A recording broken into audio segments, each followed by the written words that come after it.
And you don't want to correct yourself because you know it's it. No. I take it. Give me the camera, please. Go. I've never seen anything like this. This is sensational stuff. Olha, boas malta, vamos então aqui para mais um ponto break. O dia de ontem foi um dia sem história. Para nós, as 4 posições que foram lançadas, infelizmente acabámos por as perder todas. No entanto, principalmente no jogo das miúdas, da Camila Giorgi contra a Belinda Bencic e da Garacheva contra a Karolina Pliskova, senti que as entradas fizeram sentido, teve valor. Recordo que a Garacheva, se não tivesse levado aquele double break no primeiro set, acabou por afetá-la emocionalmente e acabou por entregar o jogo. No entanto, começou a servir bem, começou a fazer pontos no jogo da adversária. Claro que a adversária, com aquele jogo de serviço, acaba por ser uma server bot, a servir muito bem, bolas muito pesadas e depois a soltar muito o braço, principalmente na sua forehand, a complicar muito a resposta, e a Gracheva muitas vezes teve que levantar a bola e só facilitou ainda mais o serviço da checa. No entanto, se tivesse sido um 6-4, 6-4, como eu tinha previsto no ponto break anterior, o nosso mais 4 teria sido vencedor, porque a diferença era de 4 games e nós estaríamos protegidos com o handicap. Depois o jogo da Camila Giorgi é a mesma coisa, começou muito bem, um serviço praticamente a limpo, a pontuar no jogo da adversária, a colocá-la em situações de desvantagem, mas depois lá está, não conseguiu dar o break. Várias vezes a Belinda Bencic conseguiu recuperar o break, muito por erros não forçados da Camila. No segundo set a Camila entra mal no jogo, leva break, mas consegue ter resistência física e mental para conseguir manter-se em jogo, fechando o seu serviço, embora muitas vezes enfrentando alguns breakpoints, mas consegue recuperar para 5-5 e a subir para 6-5 depois de começar a ganhar por 15-0, comete 4 erros não forçados e entrega o jogo à Belinda Bencic, que depois fecha em 7-5 sem grandes problemas. Foi um dia claramente para rever, para aprender com ele. No entanto, principalmente do lado das mulheres, senti-me bem. No lado dos homens, tivemos um Andy Murray com aquelas 10 horas e 34 minutos, ainda conseguiu roubar um set, mas aquele 6-1 no primeiro set do Roberto Batista Agut acabou mesmo por decidir o red, porque estávamos com o handicap positivo até interessante, e se não fosse aquele 6-1 nós teríamos conseguido vencer este handicap. Depois o jogo do Tommy Paul, não estava à espera de um jogo a ser resolvido em 3-0, principalmente para aquilo que tinha sido o bom jogo do Brooksby frente ao Casper Ruud. No entanto, lá está, são jogadores diferentes. O Tommy Paul entrou com uma vantagem no confronto direto e isso, pensando que não, trouxe ali alguma confiança para encarar o adversário. Estava num bom momento, mas também não jogou tão bem, na minha modesta opinião, como tinha jogado, por exemplo, contra o Casper Ruud. Mas pronto, são jogos, é uma derrota, são 4 derrotas no dia de ontem. E lá está, e temos que aprender com elas, temos que nos fortalecer, mas continuo a insistir que as melhores oportunidades estão a ser ao vivo, com algumas recuperações, com alguns handicaps que depois consegue-se fazer, depois de percebendo alguns padrões e percebendo como é que os gols estão no capítulo do serviço principalmente e na resposta. Mas pronto, para hoje tem apenas 3 jogos, são 8 jogos, 4 masculinos e 4 femininos. Nesse ponto break vai ficar de lado os jogos femininos, porque acho que existe alguma imprevisibilidade, as odds também não me atraem muito para o mercado. No entanto, há ali um jogo ou outro que eu acho, por exemplo, da Pegula e o jogo, por exemplo, da Swiatek, são jogos perigosos para apostar a favor das favoritas. Por mais que eu sinta que elas poderão ganhar, mas podem ganhar um 2-1, pode ser sets mais compridos do que o mercado está a prever. No entanto, não encontro nenhuma opção de valor, um handicap que me sinta seguro em recomendar. Por isso vou ficar aqui por 3 jogos. O primeiro jogo será então o Nishioka, o Khachanov. O Nishioka vem numa vitória frente ao McDonald por 3-0, 7-6, 6-2 e 6-3. Teve a servir muito bem, ganhou 62% no primeiro serviço, 51% no segundo, fez 65% dos pontos no segundo serviço do adversário, salvou 38% dos breaks, 6 em 16, disparou 28 winners e com 33 erros não forçados. O adversário, o McDonald, por exemplo, teve uma noite terrível onde cometeu 53 erros não forçados e isso condicionou muito aquilo que seria a abordagem ao jogo. Do outro lado temos um que venceu um Tiafoe que, como já tinha dito, no quarto set teve a ganhar 5-1 no tie-break e esperava-se que o jogo fosse por uma quinta partida, mas depois ali, falta de foco, começou a errar muito. A verdade é que o Francis Tiafoe teve 6, 7 points e acabou mesmo por perder por 11-9. Para esse jogo será um jogo interessante porque já jogaram 4 vezes entre eles. O Nishioka ganhou apenas o último. O ano passado em Washington ganhou por 2-0 pelos parciais de 7-6 e 7-6. E depois há 2 vitórias do Karen Khachanov. Karen Khachanov que venceu nos Jogos Olímpicos em 2021, no Australia Open em 2019 e em Kooyong na Austrália em 2017. Em termos de registro, como sabem, só dou importância aos jogos realizados num período máximo de 18 meses e aqui temos 2. Temos os Jogos Olímpicos e temos mais recentemente o Washington. Então temos uma vitória para cada lado. O mercado, como vocês podem ver, está a dar demasiado favoritismo ao Karen Khachanov pelo estilo de jogo, mais agressivo, mais no fundo do corte, mas esse Nishioka está a jogar bastante bem. Eu acredito que poderá complicar aqui a vida ao Karen Khachanov e então vou aqui sugerir então o mais 4,5 do Nishioka. Claro que, para quem puder ver o jogo, nada melhor perceber como é que o jogador está a servir, como é que não está, como é que está a lidar com o under pressure points, como é que o Karen Khachanov está a tentar criar problemas no jogo serviço do adversário, bolas mais chapadas, no fundo do corte, variar mais o jogo à rede.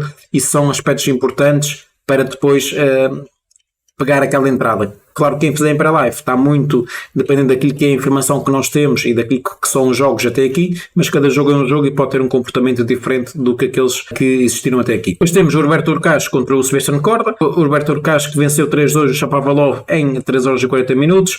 Um jogo que se decidiu no detalhe, um jogo muito, muito equilibrado.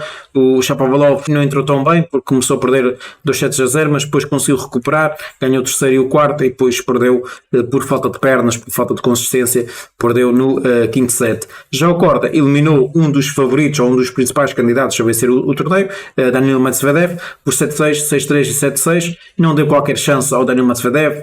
Teve sempre ali a roer os calcanhares, sempre a pressionar, sempre a obrigar o Medvedev a pensar diferente e a jogar diferente daquilo que normalmente costuma jogar. No entanto, foram sets bastante compridos até, principalmente o primeiro e o último. 2 jogadores que basearam muito o jogo na capacidade de servir e principalmente o Sebastian Korda fez 57% dos pontos no segundo serviço do adversário, 33% no primeiro e depois lá está, converteu 50% dos breaks que teve. E disparou 50 winners e cometeu 55 erros não forçados. Já o Daniil Medvedev é um jogador que normalmente costuma fazer muitos winners, mas no caso só fez 28 e cometeu 26 erros não forçados. Por isso, aqui uma melhor estratégia por parte do Sebastian Korda. Está a fazer um torneio muito, muito interessante. No entanto, há um jogo apenas entre os dois em Bellerive Beach, nos Estados Unidos, em casa do Sebastian Korda, onde o polaco venceu por duplo 6-3. Aqui as condições de jogo são diferentes, no entanto não posso concordar com esta odd para o Sebastian Korda, por mais que ele esteja num bom momento. Acho que vai ser um jogo extremamente exigente para o Sebastian Korda. No entanto, aqui um mercado que me salta aqui à vista seria o 38,5. No entanto, essa odd aqui um 62 para já não me apresenta assim grande valor. Aqui uma outra opção seria aqui o mais 4,5, mas também estava à espera que tivesse um 70. Eu acho que esse jogo será bom para ir ao vivo. Deixa eu ver aqui o mercado dos aces, porque eu acredito que vai sair alguns aces.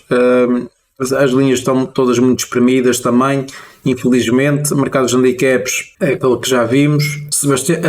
O Roberto Urcas a ganhar o primeiro set e o jogo a 3,20. Não gosto muito. Tabrete no jogo é provável, mas essa odd também não compensa. Chegamos à conclusão que o melhor é mesmo ir para o vivo nesse jogo, embora eu acho que esta odd do Roberto Urcas está muito alta e aqui pode ter aqui algum valor escondido, ou por exemplo o Roberto Urcas ganhou o primeiro set porque é um jogador mais consistente, entra melhor nos jogos. O Sebastian Korda pode entrar um bocadinho mais nervoso, pode ser um jogo e a tie break e o estilo de jogo mais passivo à espera do erro por parte do Roberto Urcas pode ser bom. Depois por último temos para mim o jogo do dia 22, um jogo que vai ser realizado às 8 da manhã, por menos se não houver nenhuma alteração no horário. E será o jogo do Stefanos Tsitsipas contra o Jannik Sinner. Stefanos Tsitsipas que venceu o Gripur por 3-0, 6-2, 7-6 e 6-3, 81% dos pontos ganhos no primeiro serviço, 67% no segundo, salvou todos os breaks, só teve um e salvou, converteu 3 em 7 dos breakpoints que teve à disposição, fez 49% dos pontos no segundo serviço do adversário e 37 e 34 no segundo, disparou 32 winners e cometeu 26 erros não forçados. Teve aqui principalmente o net point one, que é basicamente os pontos à rede, fez 84% dos pontos, o que é interessante, é um jogador que varia muito o serviço e aquela beca de uma mão tira tempo de reação ao adversário. Já o Sinner venceu um jogo comprido, venceu em 3 horas e 36 minutos o Fuksevich por 6-4, 6-4, 1-6, 2-6 e 0-6. Basicamente começou a perder por 2-7-0 e conseguiu recuperar, e isso é importante, principalmente nesses jogos contra o Stefanos Tsitsipas. Se estiver a perder, vai-se recordar que no passado também teve em desvantagem e conseguiu recuperar e acabar por ganhar.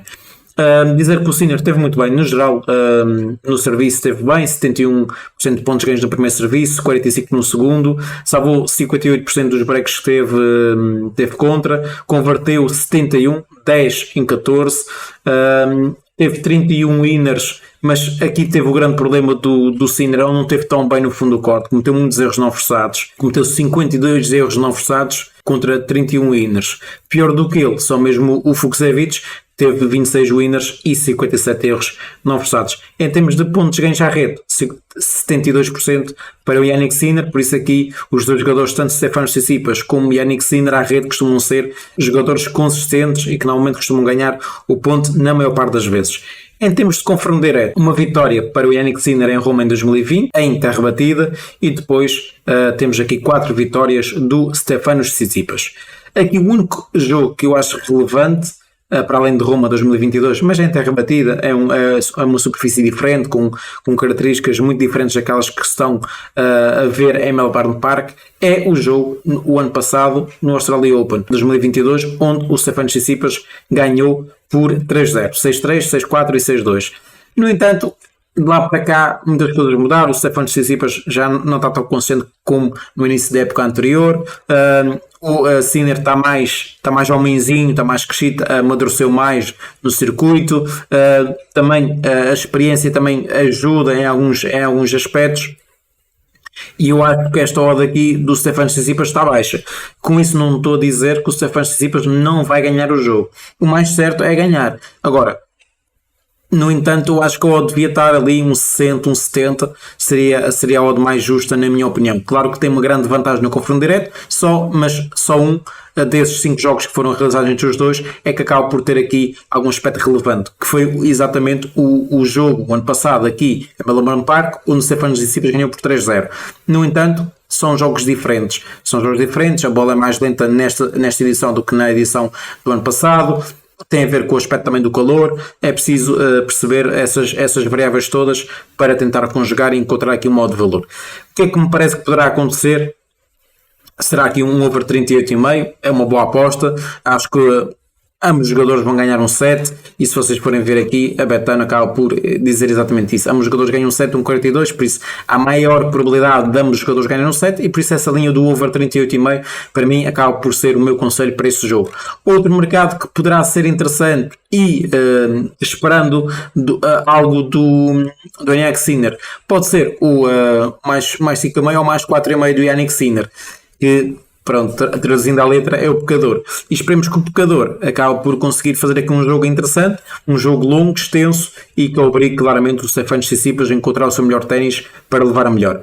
Pessoal, este foi o ponto break. Desculpem só ter sido 3 jogos, mas foram os 3 jogos que eu mais senti-me confortável a falar. Não se esqueçam de deixar o like, subscrever o canal e ativar as notificações, e vemos numa próxima oportunidade aqui em Melbourne Park.